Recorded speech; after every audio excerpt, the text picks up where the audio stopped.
I have had this for a bit now, and a few people asked me about it, so here is my take. I came from a larger, 3-burner grill that was not anything special, and I honestly assumed going down to 2 burners would feel limiting. In day-to-day use, it has not felt that way for the kind of cooking I actually do most weeks. This grill makes the most sense for someone who cooks for 1 to 4 people, someone with a smaller patio or balcony setup, or someone who wants a grill that is easy to move and easy to live with without feeling flimsy. What makes it feel different to me is not some fancy trick. It is the way it handles the basics. It lights consistently, it heats evenly for its size, and it is laid out in a way that keeps my tools and prep space close without taking over my whole outdoor area. I also like that it stores smaller than it looks when you are using it, because one of the side tables folds down. That matters in real life when you are trying to keep a walkway clear or you need to tuck the grill into a corner. In terms of how it looks and feels, it comes off as solid. The lid feels sturdy when I open and close it, and the control knobs have a simple, direct feel. Nothing about it feels delicate. The cook grates are cast iron, and that has been a noticeable change from the lighter grates I used before. Cast iron holds heat well, and I get more consistent browning, especially on things like burgers and chicken thighs where I want a steady surface temperature. It also means I have to be a little more mindful about cleaning and keeping them seasoned, but that is normal cast iron behavior. The fold-down side table is something I use more than I expected. When it is up, I can set a tray down, park my tongs, or rest a plate without having to do that awkward back and forth to a separate table. When I am done, I lift it and fold it down and the grill takes up less space. Folding it with one hand is not as smooth as I wanted at first, mostly because you need to lift it in a way that keeps it level. But after a couple of uses, my hands just learn the motion. Mobility is another thing I noticed right away. On my patio, I move the grill more than I thought I would. If the wind shifts, or if I want to pull it closer to the door while I am carrying food in and out, I can roll it without struggling. The wheel side makes that easy, and the other side feels planted when I am cooking, so it is not wobbling while I am scraping the grates or flipping food. I also end up using the tool hooks constantly. That sounds minor, but it keeps my tongs and spatula in the same spot every time, which makes cooking feel more organized. I am not hunting for tools or setting them on a dirty surface. The propane gauge is another practical feature. It is not some perfect measurement tool, but it is good enough to tell me when I am getting low. That has saved me from running out mid-cook, which is one of those annoying problems you only need to experience once before you start caring about propane levels. Daily use is straightforward. Turning the burners on and getting ignition has been reliable for me. I press the ignition and it lights. I'm not standing there clicking repeatedly or reaching for a lighter. The built-in thermometer on the lid is useful for a quick glance, especially when I am preheating or trying to hold a steady temperature for thicker cuts. I still use an instant read thermometer for the food itself, but for managing the grill, the lid gauge helps. Inside, there are 2 burners and then heat diffusers above them.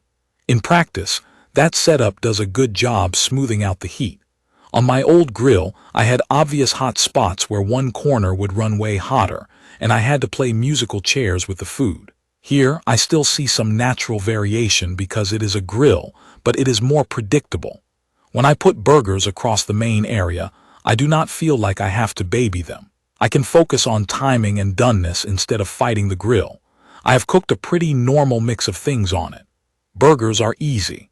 I can fit about a dozen standard burgers if I am using the space efficiently, and I can still tuck vegetables around the edges.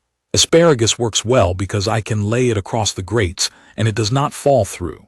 Chicken thighs are where I notice the even heat the most, because I can brown the skin and then back the heat down a bit to finish without burning. For steak, I get clear sear marks and an even crust as long as I preheat properly.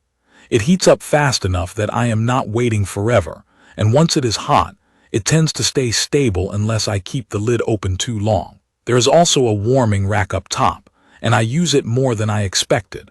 It is good for toasting buns lightly, holding finished pieces while I finish the next batch, or keeping food warm without blasting it with direct heat. If I am doing burgers for a small group, I will toast buns on the rack while the patties finish below, and it keeps the flow moving. One thing I wanted to mention is the grate design. It is reversible, so one side gives more defined grill marks and the other side is flatter. I tend to use the flatter side more often because it feels more forgiving with delicate foods, and it gives me a more even contact area. The grill mark side looks nice, but for my cooking the flatter side is the one I come back to. Cleaning has been manageable. After cooking, I let it run hot for a bit with the lid closed, then I scrape the grates. Cast iron cleans up well if you stay on it. If you let it sit dirty for days, it is more work. The grease management is what you would expect from this style of grill, and I do recommend checking it regularly if you cook fattier foods. I have not had any messy surprises, but I also do not ignore it. Now, some limitations. With 2 burners, you can do 2-zone cooking, but the zones are not huge. If you are used to spreading out with multiple heat areas, you will need to adjust your routine. When I cook something like thicker pork chops, I will sear on one side and then finish with lower heat on the other, and that works, but you have to be a bit more intentional about where you place the food. Also, because the grill is compact, if you have a big family cookout regularly, you might feel like you are cooking in waves. That is not a deal breaker, it is just the reality of the size. I also want to address the smart features and mobile app part, because people ask about that with a lot of products now. This grill does not really revolve around an app in my experience. The way I use it is hands-on. I am controlling heat with the knobs, checking the lid thermometer for general temperature, and using a separate thermometer for meat. If you are looking for a connected grill that tracks cooks on your phone, this is not built around that. What you do get is the simple convenience stuff that actually affects a cook, like easy ignition, predictable heat, and that propane gauge. Overall, my impression is that it is a practical grill that fits real life. It does not take over my patio, it is easy to roll around, it cooks evenly for its size, and it is simple to maintain if you keep up with it. I have had enough cooks on it now to trust it, and that is really what I want from a grill. I want to walk out, light it, cook dinner, and not feel like I am troubleshooting equipment. You can view detailed information about the Weber Spirit II-110 2-burner liquid propane grill in the comments section. Thank you for watching.